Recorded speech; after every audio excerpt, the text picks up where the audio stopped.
तो hello guys, कैसे हो आप सभी लोग। मैं आ गया हूँ फिर से एक न्यू मांगा लेके। तो चलो फिर शुरू करते हैं। कहानी की शुरुआत में हमें एक बंदे को दिखाया जाता है जहाँ उसके बहुत सारे बगल में लोग मरे हुए होते हैं और वहाँ पर एक बंदा आता है। तो ये पीले बाल वाला उससे कहता है कि मैंने तुम्हें ईस्टर्न एरिया पर कब्जे करने वाली सेना का फोर्स करने के लिए अपॉइंट किया था, तुम यहाँ क्यों हो। तो ये बंदा बहुत जख्मी हालत में होता है और कहता है कि तुम्हें मार गिराने के लिए मैं यहाँ पर आया हूँ। तुमने शुरू से ही मेरी सेना को चारा बनाने की प्लानिंग बनाई थी, है ना। तुम्हारा इरादा हमें फेंक देना था और मार डालना था। क्या मैं गलत हूँ फादर। और ये इसका फादर होता है। तो इसका फादर बोलता है विंगलेस इसी काम के लिए अच्छे होते हैं, क्या ये सही नहीं है मेरे बेवकूफ बेटे ऐश एलम। और हमें एलम के बारे में भी बताया जाता है, कॉन्टिनेंट के सबसे ग्रेट वॉरियर हाउस जिन्होंने इंपीरियल फैमिली के गार्ड के रूप में अपनी स्वॉर्ड समर्पित कर दी। इसके हेड रेडरिक एलम है। वो इस देश में उनका एकमात्र लॉर्ड था। किसी विम के आकर बर्फीले तूफान से बचाया जहाँ मैं मरने की हालत में पड़ा था। उसने मेरी लाइफ बचाई। उस कर्ज को चुकाने के लिए मैंने वो सब कुछ किया जो उसने मुझसे करने को कहा था, लेकिन मेरे पास फादर का एहसान चुकाने के लिए पंख नहीं थे। पंखों की कलगी में विंग लिस्ट में मैजिक पावर होती है और तुम्हारे पास जितने ज्यादा पंख होंगे तुम्हारी एबिलिटी उतनी ज्यादा होगी। मेरे ब्रदर और सिस्टर मुझे ड्यूक के घर में एकमात्र ऐसा पर्सन कहते थे जो मैजिक का इस्तेमाल नहीं कर सकता था। फिर भी मैंने लगातार अपने स्वॉर्ड उठाना जारी रखा। मुझे ट्रस्ट था कि एक दिन मेरे भक्ति का फल जरूर मिलेगा। हमारा एमसी अपने फादर से कहता है कि फादर, इतने समय तक मैंने आपको फॉलो किया, आप पर विश्वास करते हुए, क्या यही आपका जवाब है। तो उसका फादर बोलता है कि एक टूल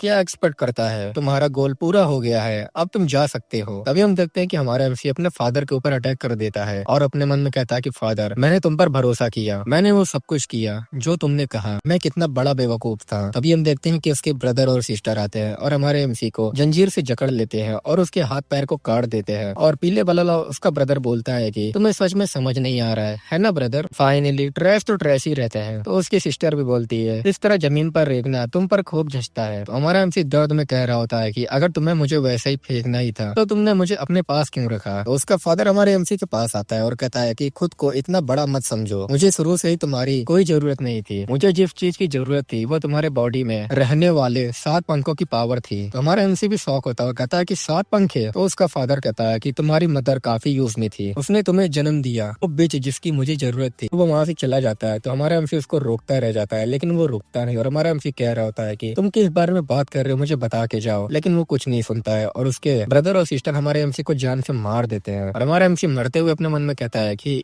ये बहुत ज्यादा ठंड है, क्या मैं मरने वाला हूँ। तो फिर मेरी लाइफ का सारा मकसद क्या था, ये प्योर व्हाइट और ये हल्का गर्म, क्या ये डेथ के बाद का आफ्टर लाइफ है। नहीं, ये तो रियल है। तभी हम देखते हैं कि हमारा एमसी छोटे से बच्चे में हो जाता है और कहता है कि मैं कहाँ हूँ, ये छोटा बॉडी क्या ये मेरा है, ये एक फेंट की तरह है। नहीं, ये फेंट नहीं है। और एक लड़की तरफ देखता है और कहता है कि और ये वुमेन क्या ये मर चुकी है। और हमारा एमसी कुछ सुनता है और कोई कहता है कि उसे ढूंढो, चाहे कुछ भी हो जाए उस वुमेन को ढूंढो। इस बर्फीले तूफान में वो ज्यादा दूर तक नहीं जा सकती थी। ड्यूक रॉड्रिक का खातिर हमें उस फ्रेंड को वापस लाना ही होगा जिसे वो ले गई है। तो ये सब बातें सुन के हमारे एमसी अपने मन में सोचता है कि अभी भी वो क्या था और क्या उसने ड्यूक रॉड्रिक का नाम लिया। वो फ्रेंड की तलाश कर रहे हैं मेरे लिए। मैंने सुना है कि मुझे भी ऐसे बर्फीली रात में पाया गया था। क्या ऐसा हो सकता है कि मैं पास्ट में वापस चला गया हूँ। ये एकदम रेडिकुलस है। मैं बाद में इसको कंफर्म कर दूंगा। अगर मैं यहीं रुका तो वो डेफिनेटली यहाँ आ जाएगा और मुझे ले जाएगा। मुझे यहाँ से भागना होगा जितना हो सके उतनी दूर। और जाते हुए अपने मन में कहता है कि डैम इट, मैं सांस भी नहीं ले पा रहा हूँ, मेरे हाथ पैर बुरी तरह से ठंडे हो गए हैं, मैं अब मुश्किल से ही आगे बढ़ पा रहा हूँ, लेकिन मुझे सरवाइव करना होगा। रेडरिक, मैं कसम खाता हूँ। जैसे इतना बोलता है वो वहाँ बेहोश हो जाता है और हम देखते हैं कि हमारे एमसी के पास कोई आता है और ये 2 लोग होते हैं। एक छोटी बच्ची कहती है कि फादर चलो इधर देखो, ये तो हेवन का दिया हुआ एक बच्चा लग रहा है और ये आदमी विस्काउंट हाईफ्रीड होता है। तो उस बच्चे को विस्काउंट हाईफ्रीड उठा के कहता है कि इस तरह की जगह पर ये फेंट क्यों है, एक बच्चा इतनी दूर से यहाँ पर आया है और हमें दिखाया जाता है कि वो बहुत ज्यादा घिस के माउंटेन से आया हुआ होता है नीचे। आखिर ये बच्चा है कौन। और हमारा एमसी एकदम कॉन्शियस होता है, उसकी धीरे धीरे आंखें खुल रही होती है और कह रहा होता है कि मैं कहाँ हूँ, वो इसे अपने साथ ले जाने आया है। अभी हम देखते हैं कि हमारे एमसी की आंखें खुल जाता है, कोई हमारे एमसी को पकड़ा हुआ होता है और हम देखते हैं कि कुछ बच्चों को भी। तो लाल बाल वाली कहती है कि बिग सिस्टर, नन्हा बच्चा जाग गया है। तो बिग सिस्टर कहती है कि उसे चिल्लाना बंद करो, उसकी प्यारी भी छोटी नाक कहीं टूट ना जाए। और हमारे एमसी को वो लोग पकड़ के खींचने लगते हैं। तो हमारे एमसी अपने मन में कहता है कि ये कैसी सिचुएशन है। तभी वो बिग सिस्टर हमारे एमसी को गोद में ले लेती है। तभी हमारे एमसी वहाँ से भाग के जाने लगता है और जाते हुए कहता है कि अरे यार ये सब क्या हो रहा है। तो वो लोग कहते हैं कि रुक जाओ, लेकिन हमारे एमसी को देखते हैं कि माना का पावर यूज करके वो कह रहा होता है अपने मन में, वो मेरा पीछा क्यों कर रहे हैं। अभी हमें दिखाया जाता है कि इतना ज्यादा ओवरफ्लो पावर हो जाती है जिससे हमारा एमसी आसमान में उड़ जाता है और वो छत तोड़ देता है और कहता है कि ये एक मैजिक है। लेकिन तभी अचानक से गिरने लगता है और कहता है कि मैं इसे कंट्रोल नहीं कर सकता, मैं गिर रहा हूँ। तभी वो विस्काउंट के हाथों में आ जाता है। विस्काउंट कहता है कि अब वो आसमान से गिर रहा है। कितना इंटरेस्टिंग बच्चा है। तो हमारा एमसी भी उसको देखता है और कहता है कि ये पर्सन ड्यूक रोड्रिक के बड़े भाई विस्काउंट हाइफ्रीड, यह इम्पॉसिबल हो सकता है। क्या ये जगह हो सकती है दूसरी एलम हाउस? और हमें एलम हाउस के बारे में बताया जाता है। विस्काउंट हाउस के हेड जो एलम की एक ब्रांच है, वो एक समय अपने छोटे भाई रोड्रिक के साथ जुड़वा विंग्स में से एक के रूप में खड़ा था। इंपीरियल फैमिली की गार्ड का इंटरेस्टेड सौंपा गया है, लेकिन विस्काउंट हाइफ्रीड जिसे मैं जानता था सिविल वॉर में मारा गया। विस्काउंट हाउस के कोलैप्स होने के साथ ही अब मुझे पूरा यकीन है कि मैं समय में बैक आ गया हूँ। लेकिन ये सोचकर हैरानी होती है कि ड्यूक के घर से भागने की कोशिश करते समय मुझे तो उसके भाई लेने आ जाते हैं। और हम देखते हैं कि विस्काउंट की वाइफ कह रही होती है हमारी एमसी को देखकर, तो क्या इस बच्चे की मैजिक पावर बेकाबू हो गई और वो आसमान में उड़ गया? तो विस्काउंट बोलता है ऐसा लगता है, मुझे पता था कि वो सिर्फ एक नॉर्मल बच्चा नहीं था। हमारे एमसी से उसकी वाइफ कहती है तुम जरूर डर गए होगे, अब सब ठीक है। और हमारे एमसी को गले लगा लेती है। हमारे एमसी भी देख के थोड़ा हैरान होता है और विस्काउंट भी ये सब देख के मुस्कुरा रहा होता है। पास आते हुए विस्काउंट कहता है कि इस बच्चे में बहुत ज्यादा ही पावर छिपी हुई है और उसके कपड़े को उठाता है जहाँ पर बहुत ढेर सारे विंग्स होते हैं। और विस्काउंट कहता है कि ये मार्क इस बात का प्रूफ है, ये है 7 विंग्स। हमारे एमसी भी शॉक होता है और कहता है कि ये मेरे बॉडी पर क्यों है। लेकिन तभी उसके पास्ट वाले बाप की याद आती है जो उसके बाप ने कहा था। तो हमारा एमसी कहता है कि अच्छा अब मैं समझ गया हूँ, उसने मुझे इन 7 पंखों को चुराने के लिए उठाया था। और गुस्साते हुए कहता है कि और उसने मुझे विंगलेस बना दिया, मुझसे खुद वो पंख छीनने के बाद उसकी हिम्मत कैसे हुई? विस्काउंट की वाइफ कहती है कि इसलिए तुम इस बच्चे के साथ क्या करोगे? और हमारा एमसी अपने मन में कहता है कि ये तो बहुत बुरा हुआ, मैं इस सत्ता को एलम के हाथों में नहीं जाने दे सकता, मुझे उससे बदला लेने के लिए इस पावर की जरूरत है। तो विस्काउंट बोलता है मैं उसे अपने अडॉप्टेड बेटा बना लूंगा, एक नन्हा पक्षी जो अभी तक अपने दम पर उड़ भी नहीं सकता। जब तक वो अपनी मर्जी से उड़ान भरने की कोशिश नहीं करता, मैं उसके पालन पोषण की जिम्मेदारी लूंगा। तो ये सब बातें सुन के हमारा एमसी भी हैरान होता है। लेकिन तभी देखते हैं कि जो लोग रूम में होते हैं उस रूम का गेट खुलता है और वहाँ पर वही बच्चे आ जाते हैं। तो उसकी वाइफ कहती है क्या तुम दोनों सुन रहे थे ये सब बातें? तो बिग सिस्टर बोलती है हमें उसकी चिंता थी। और लाल बाल वाले आती है और कहती है कि मदर उसका नाम क्या है? तो उसकी वाइफ कहती है कि चलो देखते हैं, मैं इसका नाम एस्टर रखूंगी, हमारे फैमिली में एक न्यू स्टार का नाम। फिर हमें 10 साल बाद का सीन दिखाया जाता है जहाँ पर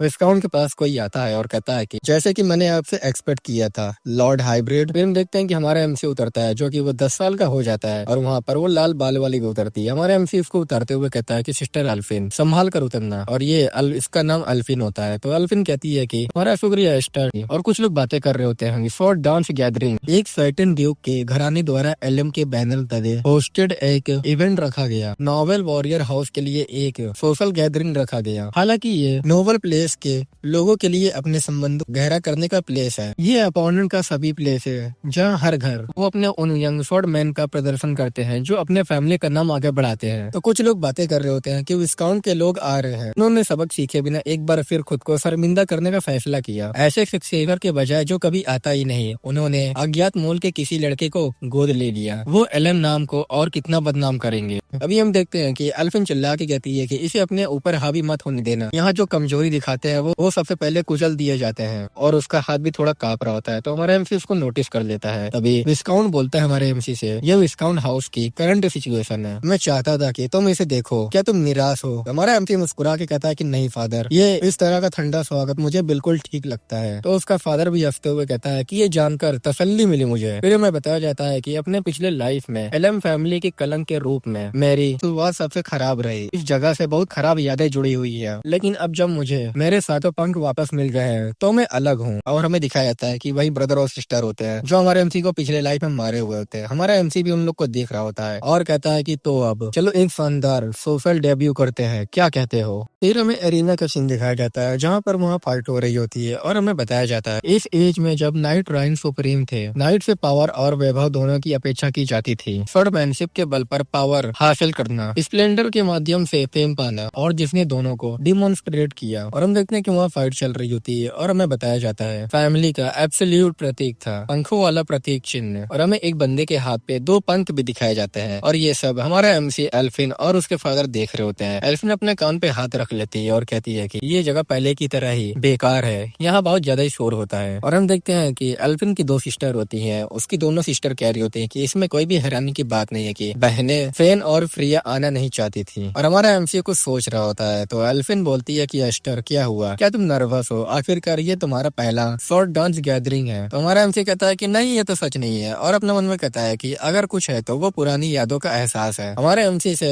विस्काउंट बोलता है तो फिर मुझे कुछ समय के लिए कॉन्फ्रेंस में भाग लेना चाहिए, मुझे भरोसा है कि तुम एल्फिन का ख्याल रखोगे। तो वो वहाँ से जाने लगता है तो एल्फिन कहती है कि फादर मैं एस्टर से 1 साल बड़ी हूँ, आपको पता है ना। हमारा एमसी भी कहता है कि तुम बड़ी अनाड़ी हो बहन। और उसके फादर बोलते हैं कि यहाँ तुम्हारी उम्र के बहुत सारे लोग हैं, तुमको इस अपॉर्चुनिटी का लाभ उठाकर न्यू रिलेशन बनाना चाहिए, बस किसी को भी 7 पंखों के बारे में पता न चलने देना। और वो वहाँ से चला जाता है। तो हमारा एमसी अपने मन में कहता है कि उन्होंने ऐसा ही कहा था, लेकिन तभी हमें दिखाया जाता है कि एल्फिन और हमारे एमसी को बहुत सारे लोग देख रहे होते हैं। तो हमारे एमसी अपने मन में कहता है कि ऐसे खुले तौर पर इनमी माहौल में रिलेशन बनाना कोई अच्छा रास्ता नहीं है। हमारा एमसी वहाँ से जा रहा होता है तो एल्फिन कहती है कि तुम कहाँ जा रहे हो। हमारा एमसी कहता है कि कुछ दोस्त बनाने के लिए। फिर हमें वही ब्रदर और सिस्टर को दिखाया जाता है जहाँ हम लोग बैठे हुए होते हैं। हमारा एमसी उनके पास आता है तो इस बंदे का नाम डेरिस होता है। डेरिस कहता है कि तुम कौन हो। हमारा एमसी कहता है कि तुमसे मिलकर अच्छा लगा बिग ब्रदर डेरिस, मैं एस्टर एलएम हूँ, मैं तुम्हारा छोटा ब्रदर हूँ। मैंने तुमको बाहर से देखा इसलिए सोचा कि तुमसे हेलो कहूँ। और ये गैरिन होता है। गैरिन कहता है कि वो गोद लिया हुआ बच्चा है ब्रदर, वही जिसे विस्काउंट हाउस ने खरीदा था। तो ये बातें सुन के डेरिस हंसते हुए कहता है कि अच्छा ऐसा है, इसलिए तुमने खुद को एलएफ कहने की हिम्मत की। और हमें डेरिस और गैरियन के बारे में बताया जाता है कि एलएम फैमिली के दोनों सक्सेसर और वो 2 लोग जिन्होंने मेरे पिछले लाइफ में मुझे मार डाला था, उस समय वो बहुत ही डरावने लगते थे, लेकिन अब वो सिर्फ नाटक खेलने वाले बच्चों की तरह दिखते हैं। फिर हमारे एमसी को कोई बुलाता है और यहाँ पर एल्फिन आती है। हमारे एमसी को ले जाते हुए कहती है कि चलो वापस चलते हैं,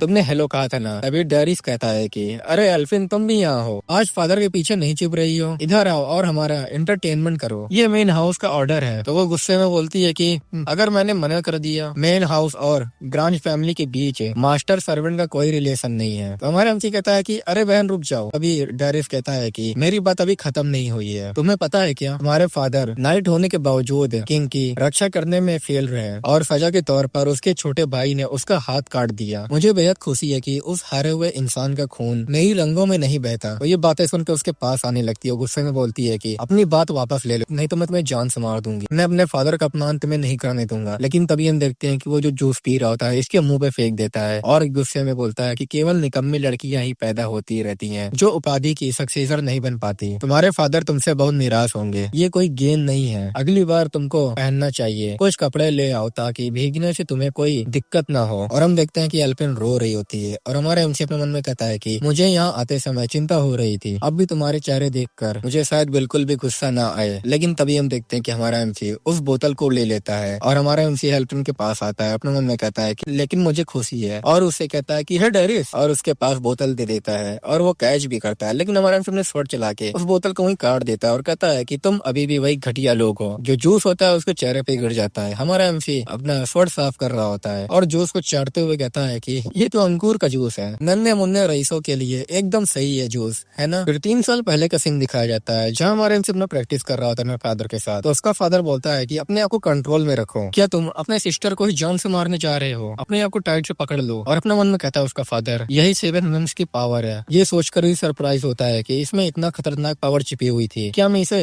कंट्रोल भी कर सकता हूँ, क्या हम दोनों ऐसा कर सकते हैं। तभी हमें दिखाया जाता है कि कॉन्फ्रेंस रूम में एक बंदा आता है और कहता है कि मास्टर ये बहुत ही भयानक है। तो एक बंदा बोलता है कि ये क्या है, हम तो अभी एक कॉन्फ्रेंस रूम में बीच में बात कर रहे हैं। तो बंदा बताता है कि एलम मैंच हाउस और ब्रांच फैमिली उनके बेटे आपस में डुअल कर रहे हैं। तो ये बातें सुन के अपना विस्काउंट कहता है कि क्या, और वहाँ से जाने लगता है। और तभी वहाँ पर एल्फिन आ जाती है। एल्फिन कहती है कि फादर, तो उसके फादर बोलते हैं कि क्या हुआ है, और हमें दूसरे बंदे को दिखाया जाता है। जो बंदा कहता है कि जरा वहाँ तो देखो, ग्रेट एलम 2 बच्चों के बीच में फाइट हो रही है, ऐसा नजारा तुमको हर दिन देखने को नहीं मिलता है, इसका अंत कैसे होता है इस पर निर्भर करेगा, ये शॉर्ट डांस गैदरिंग सच में बेकार होता जा रहा है। और दूसरी तरफ डेरिस अपनी 4 विंग्स की पावर को शो करते हुए कहता है कि कोई बेवकूफ ड्यूक के हाउस से पंगा ले रहा है, फाइनली वो एक आवारा कुत्ता ही है, क्या उसे हमारी पावर में अंतर का पता नहीं है। तो लोग कहते हैं कि वो 4 पंखों वाला प्रतीक चिन्ह है, जैसे कि मैंने उम्मीद की थी। ड्यूक का बेटा एक अलग ही लेवल पर है और डेरिस कह रहा होता है कि चलो मुझे अपना विंग क्रेस्ट दिखाओ, या फिर मेरा पावर देखने के बाद तुम अपनी पावर पर ही शर्म महसूस कर रहे हो। तो हमारा एमसी कहता कहता है कि तुम ठीक कह रहे हो, एक नॉर्मल से पैटर्न को इतना गर्व से शर्मनाक है, मैं ऐसा कुछ नहीं कर सकता। ये बातें सुन के वो एकदम गुस्सा आ जाता है और हमारा एमसी कह रहा होता है, और सबसे इम्पोर्टेंट बात, अगर मैं जीतता हूँ तो तुमको मेरी बहन से माफी मांगनी होगी, समझ गए? तो वो बंदा कहता है कि मुझे मंजूर है, अगर मैं जीत गया तो तुम मेरे कुत्ते हो गए, मैं तुम्हें जी तोड़ मेहनत करवाऊंगा। और हमारे एमसी पे अटैक कर देता है, लेकिन हमारा एमसी उसके अटैक को अपने हाथों से ब्लॉक कर लेता है और वो थोड़ा पीछे घिसट जाता है और वहाँ उसका स्वord भी थोड़ा कांप रहा होता है और वो फिर से अटैक करते हुए डेरिस बोलता है, ये है उस पर्सन की ताकत जिसके पास ये है। फिर से हमारे एमसी पे अटैक करता है, फिर से हमारा एमसी अपने स्वord से ब्लॉक कर लेता है और ये सब देख के एल्फिन थोड़ा घबराई हुई होती है और ये बंदा कह रहा होता है कि यंग मास्टर डेरिस की स्वॉर्डमैनशिप की स्किल अभी भी बहुत इमेच्योर है। हालांकि किसी की तलवार चलाने के स्किल कितने भी अनाड़ी क्यों ना हो, उस कमी को पूरा करने वाला अद्भुत मैजिक उन लोगों का लाभ है जिनके सर पर पंखों का निशान होते हैं। अगर एक पंख में मोमबत्ती की मैजिक पावर है तब मेरी 4 पंखों का मैजिक सच में प्रकट होता है। और वो अटैक कर रहा होता है हमारे एमसी पे बार बार, हमारा एमसी उसके अटैक को बार बार डॉज कर रहा होता है और वो कहता है कि एक धमाका, पहले वाला वो सारा साहस कहाँ गया तुम्हारा? क्या तुम मुझसे माफी मंगवाना नहीं चाहते थे या फिर ये सब सिर्फ बातें ही थी? चलो मुझे अपनी पावर को दिखाओ। और फिर से अपनी पूरी पावर का यूज करके हमारे एमसी पे अटैक कर देता है। तो ये बंदा बोलता है कि मैच डिसाइड हो चुका है, लेकिन जैसे ही डेरिस अटैक करता है हमारा एमसी एकदम इजी उसके अटैक को अपने फट से ब्लॉक कर लेता है। तो ये देख के हैरान होते हुए कहता है कि कैसे? हमारा एमसी उससे बोलता है कि तुम बहुत ज्यादा ही बकवास करते हो और अपनी थोड़ी पावर का यूज करके उसको पीछे ढकेल देता है और अपनी पावर को रिलीज करते हुए बोलता है अपने मन में, मैंने ये 10 साल विस्काउंट हाउस के साथ है मैजिक को कंट्रोल करना सीखने में बिताए हैं, मैं बस तुमसे बदला लेने के मौके का इंतजार कर रहा हूँ। और थोड़ा सीरियस होके उस पे अटैक कर देता है जिससे वो अटैक को रोक नहीं पा रहा होता है और अपने घुटनों को बलाने लगता है। ये देख के गैरियन भी बोलता है कि ये कैसे हो सकता है और हमें हमारे एमसी के पावर को भी दिखाया जाता है जहाँ वो बंदा भी बोल रहा होता है कि मैं 4 पंखों वाला हूँ, लेकिन हम देखते हैं कि उसका स्वord टूटने लगता है। तो लोग आपस में बात कर रहे होते हैं क्या वो सच में ये कॉम्पिटिशन जीत सकता है? डेरिस पूरी तरह से हावी हो रहा है, एलम फैमिली में अभी भी वैसे ही कोई पर्सन है, ये सब। तभी हम देखते हैं कि विस्काउंट कहता है कि ये तो बहुत बुरा हुआ है और हम देखते हैं कि हमारा एमसी अपनी पावर को ज्यादा यूज कर रहा होता है, अपने पास्ट की बातें याद करने लगता है जिससे हमारा एमसी बेकाबू हो जाता है। तो वो बंदा भी बोल रहा होता है कि रुक जाओ प्लीज, मुझे मत मारो। तभी हमारे एमसी को आवाज आता है कि एस्टर मत करो ऐसा, लेकिन हम देखते हैं कि हमारे एमसी की पावर बहुत ज्यादा ही हो जाता है और वहाँ पर एक जोरदार ब्लास्ट भी होता है और धुआं हो जाता है, स्वॉर्ड के टुकड़े भी फेंका जाते हैं। लेकिन हमें दिखाया जाता है कि हमारे एमसी ने उसको हरा दिया होता है, कुछ भी नहीं किया होता है। और हमारा एमसी उससे कहता है कि अगली बार तुमको पहचानना चाहिए, कुछ कपड़े ले आओ ताकि भीगने से तुम्हें कोई परेशानी ना हो। हमारा एमसी मन में कहता है कि मैं अब विंगलेस नहीं हूँ और एल्फिन भी थोड़ा खुश हो जाती है और हमारा एमसी मुस्कुराते हुए कहता है बस इतना जानना ही मेरे दिमाग को फिलहाल शांत करने के लिए काफी है। लेकिन तभी हमारे एमसी को कुछ महसूस होता है और हम देखते हैं कि ये रॉड्रिक होता है जो अपनी पावर को रिलीज कर रहा होता है। तो हमारा एमसी कहता है कि वो आ गया है रॉड्रिक। ये सब खत्म होने के बाद लोग आप अपना बात कर रहे होते हैं कि मुझे ट्रस्ट नहीं हो रहा है कि विस्काउंट फैमिली का सबसे छोटा बेटा एक्चुअली उन्होंने मेन घर के तीसरे बेटे को हरा दिया, लेकिन हालात अब बिगड़ गए हैं। अपनी रेपुटेशन को इस तरह से बेकार होने के बाद वो चुप नहीं रहेगा और हम देखते हैं कि हमारा एमसी एकदम एटीट्यूड में खड़ा रहता है और हमारा एमसी अपने मन में कहता है कि एलएम मेन हाउस का हेड है 8 जनरेशन। और हम देखते हैं कि डेरिस अपने फादर को देख के बहुत खुश हो जाता है और हमारे एमसी के सामने रॉड्रिक खड़ा रहता है और हमारे एमसी को घूरता है और हमारे एमसी उसको घूरता है और हमारा एमसी अपने मन में कहता है कि ड्यूक रॉड्रिक। तभी डेरिस अपने फादर के पास जाता है और कहता है कि फादर ये वही बंदा है, उस गंदे कुत्ते ने हेड की डिसरिस्पेक्ट करने की हिम्मत कैसे की? प्लीज फादर अपनी पावर का यूज करके इस पर्सन को उसकी औकात दिखा दीजिए। तभी हमें दिखाया जाता है कि एक स्वॉर्ड किसी के हाथ में घुस जाता है और ये डेरिस के हाथ में रॉड्रिक में घुसेड़ा हुआ होता है और वो दर्द से चिल्ला रहा होता है। लोग भी ये देख के एकदम हैरान होते हैं और कहता है कि जो पर्सन डुअल में हार गया वो मूर्खों की तरह क्यों मुस्कुरा रहा है? क्या तुमको ये समझ में आता है कि तुमने हमारे फैमिली का नाम बेकार कर दिया है जो अपना बदला भी नहीं ले सकता? तभी दूसरी तरफ हम देखते हैं कि विस्काउंट चिल्ला के कहता है कि बस करो, रुक जाओ रॉड्रिक। रॉड्रिक कहता है कि उसे तलवार चलाने का कोई अधिकार नहीं है और अपनी स्वॉर्ड निकाल लेता है और अटैक करने के लिए बढ़ जाता है और हमारे एमसी से कहता है कि तुम क्या कर रहे हो, क्या तुम्हें पता है? और हमारे एमसी के गर्दन पे लगाया हुआ होता है और हमारा एमसी कहता है कि मेरा कजन, उसने मेरी बहन से माफी नहीं मांगी, क्या तुम सजा को उसके बाद के लिए बचा सकते हो? अंकल हेड भी बोलता है मैंने सुना था कि तुम एक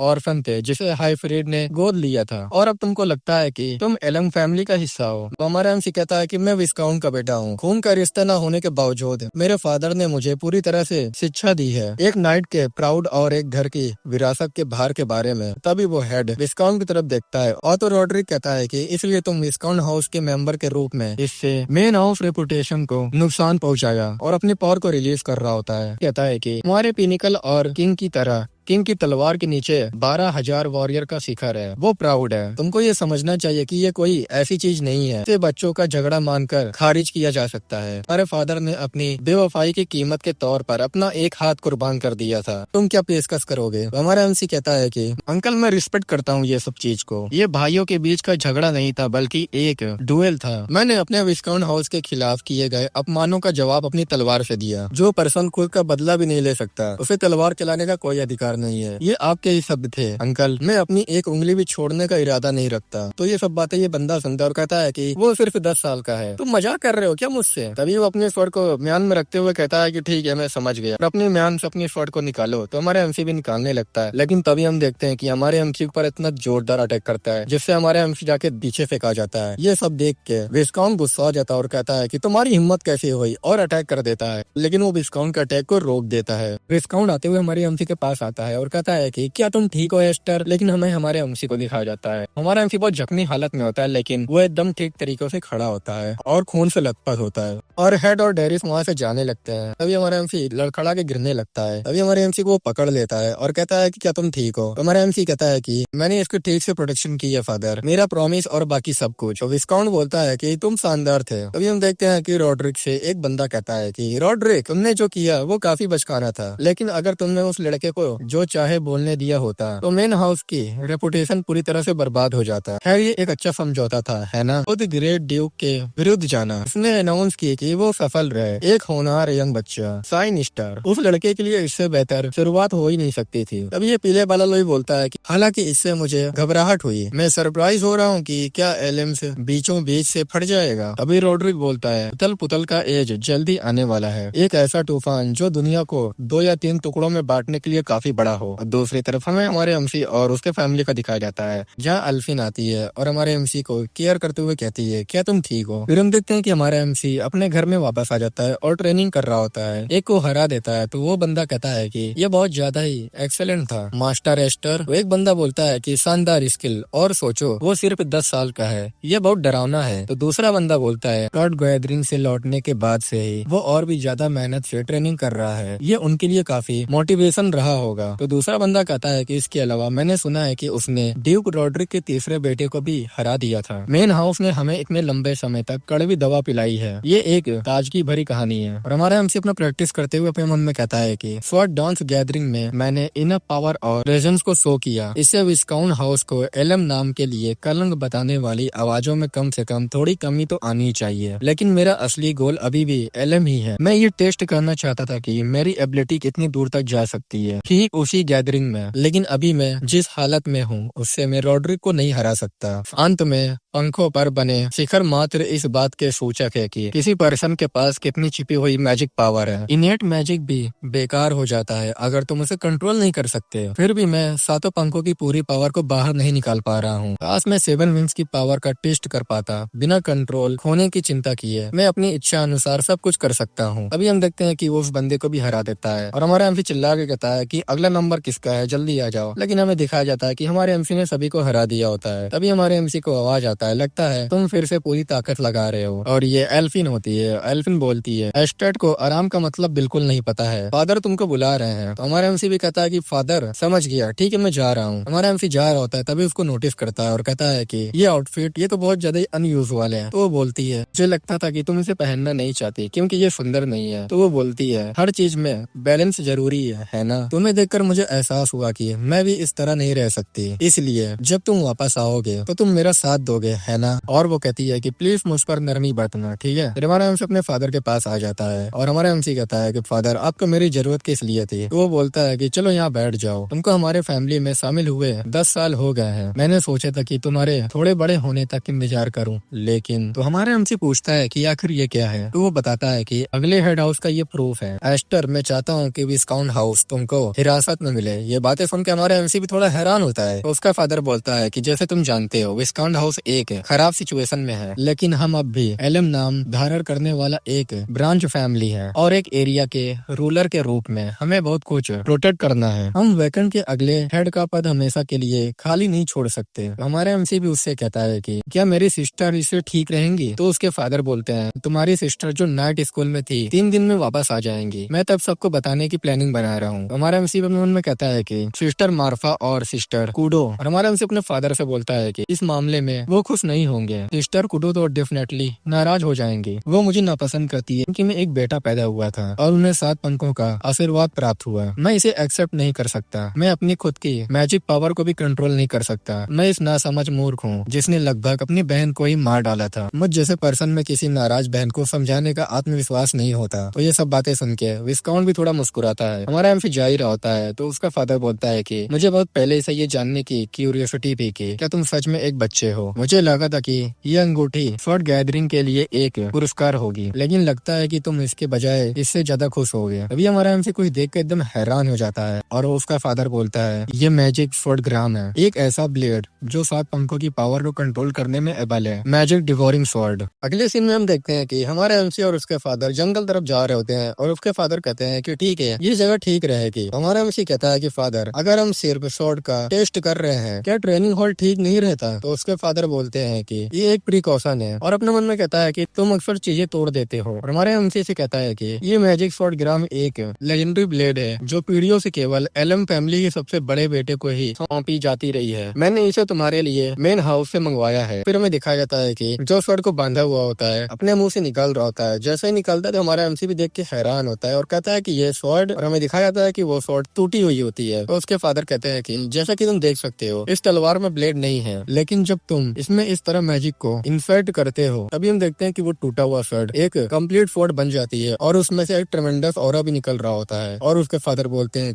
इस स्वॉर्ड को इसके धारक की मैजिक पावर से पूर्णता प्राप्त होती है, प्रोबेबली भरी एक तलवार। तभी उसका फादर अटैक करता है जिससे हमें दिखाया जाता है कि आसपास की चीजें तोड़ के एकदम सामने निकल जाती है। और उसका फादर बोलता है कि हालांकि मीडियोकर मैजिक पावर के साथ तलवार तुम्हारी सारी पावर छीन लेगी, ये एक कर्ज है, स्वॉर्ड भी है, क्या तुम इसे आजमाओगे? तो हमारा एमसी थोड़ा हेजिटेशन करता है लेकिन उस स्वॉर्ड को ले लेता है और कहता है कि अपने मन में मेरी मैजिक पावर इस तलवार में एब्जॉर्ब हो रही है। तभी हम देखते हैं कि उस स्वॉर्ड से एनर्जी भी निकलने लगती है। हमारे एमसी कहता है कि ये तो है, मेरी मैजिक पावर खुद ही तलवार में एब्जॉर्ब हो रही है। तभी हमें दिखाया जाता है कि एक जोरदार एनर्जी निकलती है। ये सब देख के नाइट्स भी कहते हैं कि आखिर ये अभी क्या हुआ, ये कोई कॉमेट गिरा था या कुछ और? तो दूसरा बंदा कहता है कि बेवकूफ, ये तो बिल्कुल उल्टा है, कोई चीज आसमान में उड़ गई, कुछ चीज से तुम्हारा क्या मतलब है? और ये सब देख के एल्फिन बोलती है ये डेफिनेटली एस्टर है। और हमें हमारे एमसी का दिखाया जाता है जब हमारा एमसी भी चौंका हुआ होता है और कहता है कि ये तो वाकई एक शानदार स्वॉर्ड है। इसके फादर भी देख के हैरान होते हुए कहते हैं कि क्या ये एक्स्ट्रा ऑर्डिनरी है, तुम्हारी पावर है ये? एक भी पावर नहीं। पूरे एलम फैमिली के इतिहास में 7 पंखों वाला प्रतीक चिन्ह हमेशा से ही रहा है। अगर तुम उस पावर में मास्टरी प्राप्त कर लेते हो तो फाइनली तुम स्वॉर्ड मैन बन जाओगे। तुम मुझ जैसे और रॉड्री जैसे 6 पंखों वाले वॉरियर से भी कहीं ज्यादा बेस्ट माने जाओगे। हमारा एमसी भी अपने मन में कहता है कि मैं उसे पीछे छोड़ सकता हूँ। तो उसके फादर बोलते हैं कि लेकिन ज्यादा पावर हमेशा संघर्ष को जन्म देती है। अगर लोगों को पता चल जाए कि तुम्हारे पास 7 पंख हैं,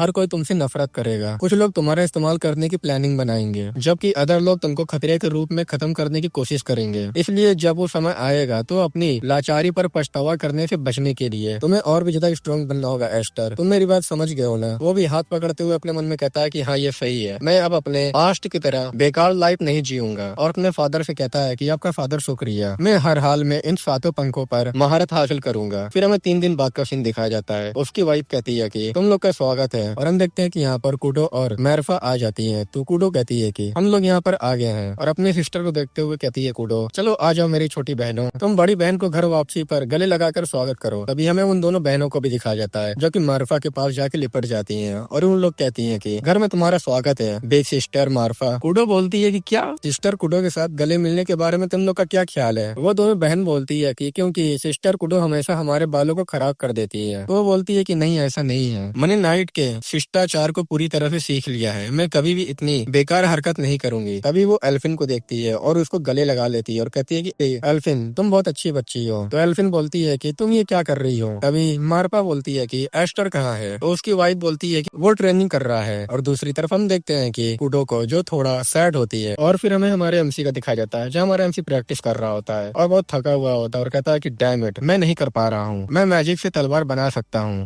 लेकिन इसे दबाने में मेरी सारी पावर लग जाती है। फादर ये सब कैसे करते हैं? तभी वहाँ पर कुडो आती है और कहती है कि वाह, लगता है तुम फिर से पूरी ताकत लगा रहे हो। हमारा एमसी भी देखता है और कहता है कि सिस्टर कुडो, आप वापस आ गई हो। तो कुडो बोलती है, तुम अपनी बड़ी बहन को वेलकम करने तक नहीं आए, तुम कितने बेकार हो, या फिर तुमको लगता है कि तुम बहुत खास हो? क्या हम तुम्हारे लिए बिल्कुल भी मायने नहीं रखते? मैंने शॉर्ट गैदरिंग के बारे में भी सुना, नाइट स्कूल में हर तरफ तुम्हारे बारे में चर्चा हो रही थी। फादर को तुम्हारे ऊपर बहुत प्राउड है। हमारा एमसी कहता है कि सिस्टर तुम भी, और उसे बोलता है कि ट्रेनी होने के बावजूद तुम पहले ही कई मिशनों पर जा चुकी हो और उनमें अच्छा काम कर चुकी हो। मैंने सुना है कि इस साल हॉनर मेडल प्राप्त करने वाला एकमात्र नाइट थे। तो कुडो बोलती है कि अगर मैं कम से कम इतना भी नहीं कर सकी तो मुझे फादर का पद विरासत में नहीं मिल सकता था। मैंने सुना है कि तुमने सक्सेसर की चर्चा कम कर दी थी। क्या तुम मेरे प्रति सहानुभूति दिखाने की कोशिश कर रहे थे? तो ये सब बातें सुन के हमारा एमसी अपने मन में कहता है, फादर ने तुम्हें बताया, ये कितना परेशान करने वाली बात है। हमारा एमसी उससे बोलता है कि मेरा ऐसा कोई इरादा नहीं था, मुझे नहीं लगता कि मैं अभी इसके लिए कैपेबल हूँ। तो कुडो बोलती है, सच कहूँ तो फादर और एस्टर दोनों मेरे सपने को जानते हुए भी इतना क्रूर होना। तभी वो पेड़ पे मारती है अपने फोर्ट से और हमारे एमसी की तरफ फेंक देती है, जिससे हमारा एमसी डॉज कर लेता है और कहता है कि सिस्टर अचानक तुम ये क्या कर रही हो? वो बोलती है कि चलो देखते हैं, इतने समय बाद तुम्हारी बड़ी बहन तुम्हारी टेस्ट लेगी, अब मैं तुमसे सच में मुकाबला करने आ रही हूँ। तो हमारा एमसी कहता है कि सिस्टर रुक जाओ, ये फोर्ट अभी भी अधूरी है। तो उसकी सिस्टर बोलती है, क्या तुम वॉर के मैदान में किसी दुश्मन को यही बहाना दे सकते हो? तो हमारा एमसी कहता है कि दुश्मन? वो अपने फाइटिंग पोजीशन लेते हुए कहती है कि एक नाइट का सिद्धांत वॉर के लिए हमेशा तैयार रहना है। अगर तुम होल्ड बैक ज्यादा करोगे तो मैं तुम्हें क्रश कर दूंगी। और हमारा एमसी अपने मन में कहता है कि ये कोई मजाक नहीं है, मुझे तो अपनी मैजिक पावर को कंट्रोल करने में ही बहुत ज्यादा डिफिकल्टी हो रही है। और हम देखते हैं कि हमारे एमसी पे अटैक कर देती है। हमारा एमसी अपने मन में कहता है कि लेकिन मेरे पास और कोई चारा नहीं है, अगर मैं ऐसा नहीं करता तो बहन सच में मुझे मार देगी। फिर हमारा एमसी भी अपने पावर को रिलीज करता है, हमारे एमसी पे वो अटैक करती है। हमारा एमसी भी एकदम रेडी हो जाता है। अगले सीन में हम देखते हैं कि वहाँ पर बहुत तबाही मच रही होती है और उसकी सिस्टर कह रही होती है कि तुम्हारी फोर्टमैनशिप की स्किल पहले की तरह ही तेज है, और आगे बढ़ के अटैक कर रही होती है और कह रही होती है, ये सोचकर हैरानी होती है कि तुम मेरी फोर्टमैनशिप की बराबरी कर सकते हो, जबकि मैंने नाइट स्कूल में इसे और भी ज्यादा एडवांस कर लिया है। हालांकि ये फोर्ट नाम का बहाना क्या है, और हमारे एमसी पे अटैक करती है। हमारा एमसी बड़ी मुश्किल से उसके अटैक को रोक रहा होता है, लेकिन वो अटैक करके हमारे एमसी को पीछे घसीट देती है और कह रही होती है कि मैजिक पर तुम्हारा बिल्कुल भी कंट्रोल नहीं है। हमारा एमसी उससे कहता है कि तुम तो बिल्कुल भी हेजिटेशन नहीं कर रही हो। और हमारा एमसी अपने मन में कहता है कि वो हमेशा से ऐसे ही रही है, क्योंकि वो स्काउट फैमिली में मैं ही एक लौता बेटा हूँ जिसे हेड की पोजीशन दी जा रही है, क्योंकि मैं खास हूँ। मेरे पंखों का मुकुट फैमिली में किसी से बेहतर है। एक ऐसी बहन जो हर बात पर झगड़ा करने लगती है और उसे अनफेयर बता देती है। सच कहूँ तो वो मेरी शुरू से ही राइवल है। हमारे एमसी से उसकी बहन कहती है कि जैसे कि मैंने उम्मीद की थी। फिर से हमारे एमसी पे अटैक करती है। हमारे एमसी उसके अटैक को बड़ी मुश्किल से रोक रहा होता है और वो कह रही होती है कि तुम अगले हेड बनने के लायक नहीं हो। और दूसरी तरफ हमें मार्फा का दिखाया जाता है, जो कि अपने फादर से कह रही होती है कि फादर, क्या आपको यकीन है कि उन दोनों को अकेले ही छोड़ देना ठीक था? सबसे बुरा ये हो सकता है कि ब्रदर और सिस्टर की उस फाइट का अंत एक लाश के साथ हो। तुम्हें तो पता है ना। तो उसके फादर बोलते हैं, फिर भी वो दोनों अच्छे राइवल हैं। वे लापरवाह हो सकते हैं लेकिन बात इतनी आगे नहीं बढ़ेगी। तो मार्फा बोलती है कि मुझे भी यही उम्मीद है कि आप जो कह रहे हैं वो सही हो। तो फादर, आपने हमें नाइट स्कूल से वापस क्यों बुलाया है? ये सिर्फ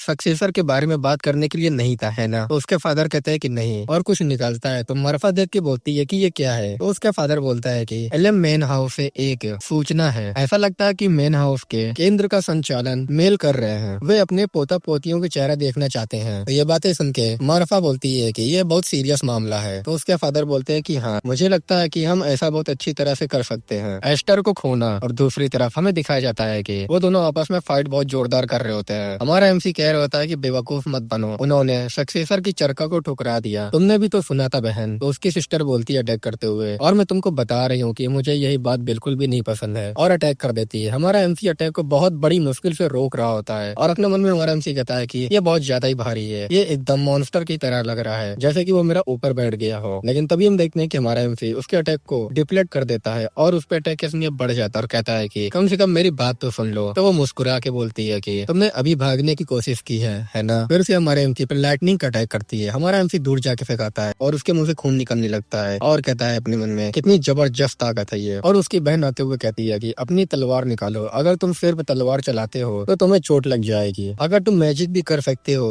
तो तुम सेकंड रेट के हो। स्वॉर्डमैनशिप और मैजिक दोनों में महारत हासिल करने के बाद ही तुम एक फर्स्ट रेट के वॉरियर बन सकते हो। तुमने मुझे सच में बहुत डिसअपॉइंट कर दिया एस्टर। पंखों की कलगी में अंतर ही इस बात का अंतर है कि तुम कितनी मैजिक मैजिक पावर को सहन कर सकते हो। कहते हैं कि सिर्फ एक पंख से ही लगभग 3 गुना फर्क पड़ सकता है। दूसरे शब्दों में फायर पावर और सहन शक्ति के माध्यम से मेरी 5 पंख हैं, तो मुझे तुमसे 2 कदम नीचे होने चाहिए, जबकि तुम्हारे 7 पंख हैं, और फिर भी तुम पावर की सीधी कंपटीशन से बचते हो और मेरी शॉट से भागने की अपनी वही पुरानी चाल चल रहे हो। क्या तुमको अपनी ताकत पर इतना कम भरोसा है, या शायद तुमको डर है कि तुम 3 साल पहले की तरह फिर से अपना कंट्रोल खो दोगे? तो ये बातें सुन के हमारा एमसी भी चौंक जाता और कहता है कि डरना मेरी 7 पंखों की पावर का, ये थॉट तो मेरे मन में कभी आया ही नहीं। क्या मैं अनजाने में अपनी ही पावर पर लिमिट लगा रहा था? इसी वजह से ये शॉट कभी स्टेबल महसूस नहीं होती, क्योंकि मैं अपनी मैजिक पावर को बहुत ज्यादा दबाने की कोशिश कर रहा हूँ। और दूसरी तरफ कुडो अपनी पावर को यूज करते हुए हमारे एमसी से कहती है, एस्टर तुम्हारे पास वो सब कुछ है जो मैं चाहती थी, लेकिन मुझे कभी नहीं मिला। अगर तुम अपनी इस अच्छी किस्मत को बिना सोचे समझे जो ही बर्बाद कर दोगे, तो इससे तुम हर तरह से अहंकारी बनोगे। फिर ये सब मुझे सौंप दो, अब मैं ये सब खत्म करने वाली हूँ। फिर हम देखते हैं कि हमारे एमसी पे बहुत सीरियस तरीकों से अटैक कर देती है। हमारा एमसी पे एकदम रेडी हो जाता है और एक फ्लैश मारता है, जिससे वो पीछे हो जाती है और कहती है, उसने मेरे पूरे बल से किए गए हमले को नाकाम कर दिया। हमारा एमसी भी कहता है कि तुम्हारा शुक्रिया सिस्टर, तुमने मुझे जगा दिया है। फिर से अटैक करने के लिए हमारा एमसी बढ़ जाता है। तो ये सब देख के वो अपने मन में कहती है, तुमने बिना शॉट बनाए ही हमला कर दिया। मुझे ये मत बताओ कि तुम्हारी मैजिक पावर अचानक खत्म हो गई है, जैसे कि ऐसा कभी होगा। हमारा एमसी अपने मन में कहता है कि 7 पंखों के अंदर मैजिक का एक कंसील कभी ना खत्म होने वाला कुआं छिपा हुआ है। अभी जिस हालत में मैं हूँ, उस हालत में मेरे लिए इन सब चीजों को ठीक से कंट्रोल करना नामुमकिन है, लेकिन सिर्फ इस एक पल के लिए। और हमारा एमसी उस पे जोरदार अटैक करता है और अपने मन में कहता है कि मैं तलवार को संवारने का काम छोड़ दूंगा और मैजिक को केवल फ्लो के मूवमेंट पर ही ध्यान दूंगा। और वो हमारे एमसी से कहती है, तो तुमने भी अपने अधूरे तरीकों से इस पर विचार कर लिया है। तो हमारा एमसी कहता है कि मुझे ये दूसरा लाइफ इसलिए नहीं मिला, बस इसे फेंक देने के लिए। ये पावर, मेरा फैमिली और मेरा सब कुछ, और मेरी तलवार, ये वो चीज है जिन्हें मैं लाख कोशिश के बावजूद कभी हासिल नहीं कर सकता था। तो वो भी कुछ नोटिस करती है और अपने मन में कहती है कि दूसरी लाइफ। हमारा एमसी फिर से अटैक करने के लिए उस पर बढ़ जाता है और कहता है कि इसलिए, और वहाँ से वो गायब हो जाता है। तभी वो पीछे जाता है। तो ये सब देख के वो कहती है कि ये तो गायब हो गया। हमारे एमसी अटैक करते हुए कहता है कि मैं अब और कुछ नहीं छिपाऊंगा, और उस पर अटैक कर देता है। तो गाइस, ये एपिसोड यहीं खत्म होता है। आई होप आप लोग को वीडियो अच्छी लगी होगी। हम लोग नेक्स्ट पार्ट में देखेंगे कि आगे क्या हुआ है। और हाँ, ये बस 8 चैप्टर तक आए हुए हैं। अब जैसे आगे चैप्टर्स आएंगे मैं आगे एक्सप्लेन कर दूंगा। हम लोग मिलेंगे नेक्स्ट मांगा के साथ, तब तक के लिए बाय बाय। तो हेलो गाइस, कैसे हो आप सभी लोग? मैं आ गया हूँ फिर से न्यू पार्ट लेके। तो चलो फिर शुरू करते हैं। कहानी की स्टार्टिंग में हम देखते हैं कि कुडो की आंखें खुलती है और वो कह रही होती है कि मैं कहाँ हूँ, ये तो मेरा रूम है। तभी उसे आवाज आती है, आखिरकार तुम जाग गई हो। तो कुडो बोलती है कि सिस्टर मार्फा। तो मार्फा कह रही होती है, इसमें थोड़ा समय लगेगा। तो कुडो चिल्ला के कहती है कि रुको, मैच का क्या हुआ? एस्टर के खिलाफ मेरे मैच में क्या हुआ? तो मार्फा हंसते हुए बोलती है कि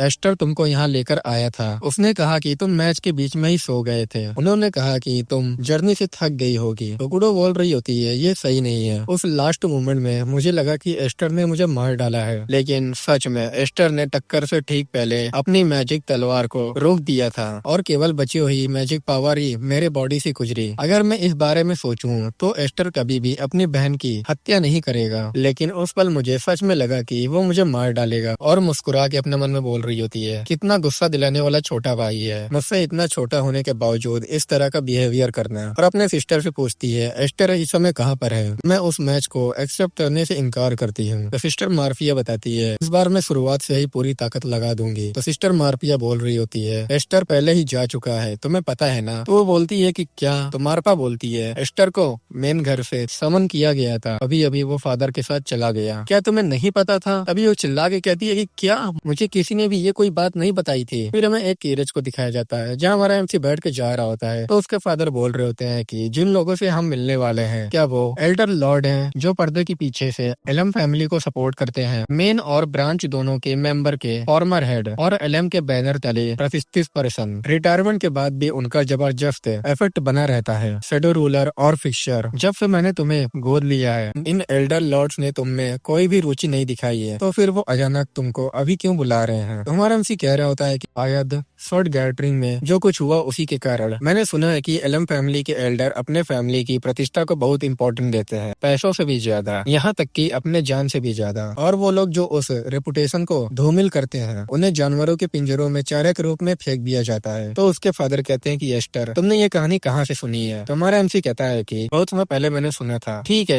फादर, मैं इसके लिए प्रिपेयर हूँ। ये कम से कम एग्जाइल के लिए। तो उसके फादर कहते हैं कि क्या बिना अलविदा कहे चले जाना वाकई ठीक था। हमारा एमसी कहता है कि ये ठीक है, मुझे तो वैसे भी अपनी बहनों के आने के ठीक बाद ही निकलना था। सिस्टर कुडो शायद बेहतर आराम कर पाएगी मेरे बिना, क्योंकि वो मुझे नापसंद करती है। और अपनी धीरे आवाज में बोलता है कि तुम्हारा शुक्रिया सिस्टर कुडो, मैंने फिगर आउट कर लिया कि इस वेपन को कैसे हैंडल करना है। अब मुझे ऐसा लगता है कि मैं 7 पंखों की पावर को पहले से भी ज्यादा अमाउंट में बाहर निकाल सकता हूँ। तो अब आगे मेरे साथ जो भी हो मुझे बचाने मत आना, तो मैं अकेले जिंदा रहने के लिए तैयार हूँ। तो उसके फादर कहते हैं कि एस्टर तुम। तभी आवाज आती है कि अकेले होने का क्या मतलब है, सबसे छोटे होते हुए इतना अकड़ मत दिखाना। तो वो लोग भी हैरान होते हैं और हमें सिस्टर कुडो को दिखाया जाता है जहाँ वो दौड़ते हुए आ रही होती है। तुम्हारा एमसी कहता है कि तुम यहाँ क्या कर रही हो, कहीं ऐसा तो नहीं कि तुम दौड़कर यहाँ तक आई हो। और वो भी गैरेज के अंदर आ जाती है और कह रही होती है कि कितनी बेरहमी है, अपनी बड़ी बहन से एक शब्द भी कहे बिना चले गए। मैंने सुना है कि तुम्हें पता है मेन घर के बूढ़े लोग ने तुम्हें बुलाया है, यहाँ तक कि मुझे और मेरी बहन मार्फा को भी कभी फोन नहीं आया, एक बार भी नहीं। उसके फादर कहते हैं कुडो मुझे पता है तुम समझ रही हो, लेकिन मैं तुम्हें मेन हाउस में नहीं ले जा सकता। तो कुडो बोल रही होती है कि मुझे पता है फादर, आपने हमें अपने जाने के दौरान चीजों की देखभाल करने के लिए वापस बुलाया था। बिल्कुल मैं समझती हूँ, लेकिन ये समन इसका मतलब है कि हालात इतने खतरनाक है कि इतनी सावधानी बरतना जरूरी है। सिस्टर मार्फा ने ही तो ये कहा था, है ना, वो एस्टर शायद वापस ना आए। हमारा एमसी मुस्कुरा के बोलता है कि मैं बस उनसे मिलने और बात करने जा रहा हूँ। और अपने मन में बोलता है कि हालांकि उसके बाद में सुरक्षित वापस आ पाऊंगा या नहीं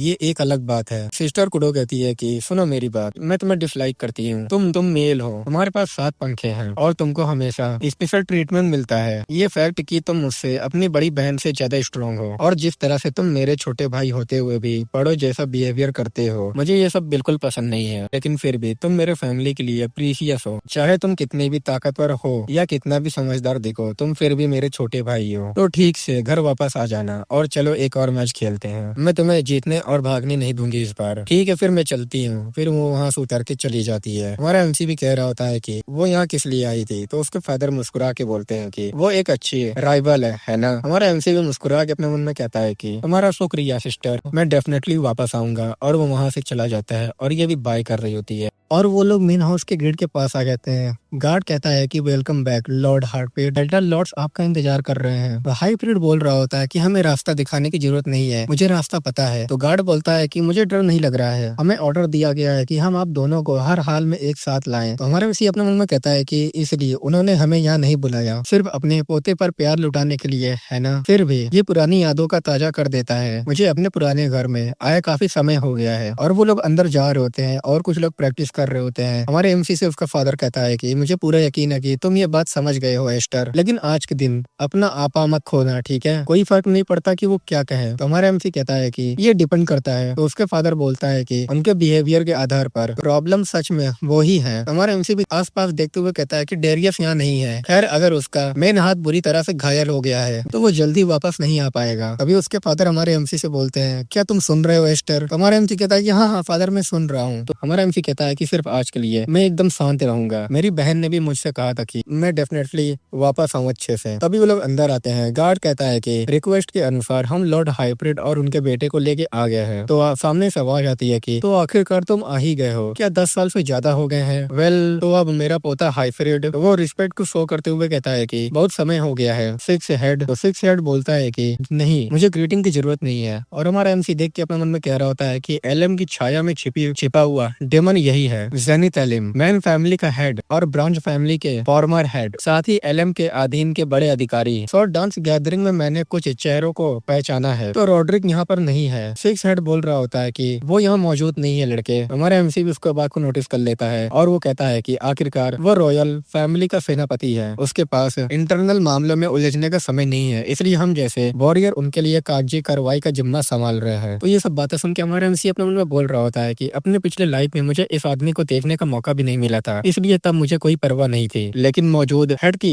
अनुपस्थित में इतने सारे ऑफिसर को इकट्ठा करना, रिटायर होने के बावजूद वो अब भी काफी दबदबा कायम रखता है। हाइब्रिड बोल रहा होता है और ये मामूली बातें क्या है। तो 6 हेड बोलता है मुस्कुरा के, मुझे यकीन है कि तुमने पहले ही अनुमान लगा लिया होगा, है ना। मैंने सुना है कि शॉर्ट गैदरिंग में तुम्हारे छोटे पालतू कुत्ते ने काफी गड़बड़ कर दी थी। तो हमारे एमसी भी ये बातें सुन के अपने मन में बोलता है कि इस मामले में करंट हेड, तो हाइब्रिड भी बोल रहा होता है कि खुद रॉड्रिक ने इंटरफेयर किया और मामला सुलझाया था। वो जनता के लिए महज एक तमाशा था। तो हेड बोलता है कि इसे ये फैक्ट नहीं बदलता कि एलएम नाम हमारा ब्रांड धूमिल हो गया है। जो तुमने बच्चे को एक्सेप्ट किया है वो शुरू से एक गलती थी। जब तक वो किसी तरह से सुरक्षित रहता हम इस बात को नजरअंदाज करने को तैयार थे, लेकिन अब जब उसने मेन हाउस में अपने दांत दिखाई दिए हैं, ये एक अलग कहानी है। अपने आंसर को एग्जाइल करो। और हाँ लॉर्ड हाइफ्रेड, तुम बेवजह से नहीं बच पाओगे। हमारा एमसी उड़ते हुए कहता है कि प्लीज रुको, मैंने ये सब खुद किया है, मेरे फादर का इसमें कोई हाथ नहीं है। तो उसका फादर नाम में सर हिलाता है तो हमारा एमसी भी चुप हो जाता है। हेड बोल रहा होता है ऐसा लगता है कि उसने अनुशासन की सच में कमी है। किसी बच्चे का बड़ों की बातचीत में दखल देने की कोशिश करना। हमारे बैनर के नीचे 12,000 नाइट्स हैं और हम अपने कंधों पर एलएम नाम का गौरव लेकर चलेंगे। लेकिन नाइट एक एकल एकृत ग्रुप नहीं है। अनगिनत लोग भूखे फेरों की तरह उस टॉप सीट पर दांत लगाए बैठे हैं। उनमें से कुछ तो डेफिनेटली इसी कमरे में मौजूद हैं। हमें बस मन की शांति चाहिए। इस बात का प्रमाण देखिए तुम एलएम के लिए खतरा नहीं हो। और फोर्ड निकाल के कहता है कि ये है। तुम्हें याद है हाइफ्रेड, जब तुम अपने लॉर्ड की रक्षा करने में फेल रहे और एलएम नाम को कलंक कर दिया, रॉड्रिक ने इस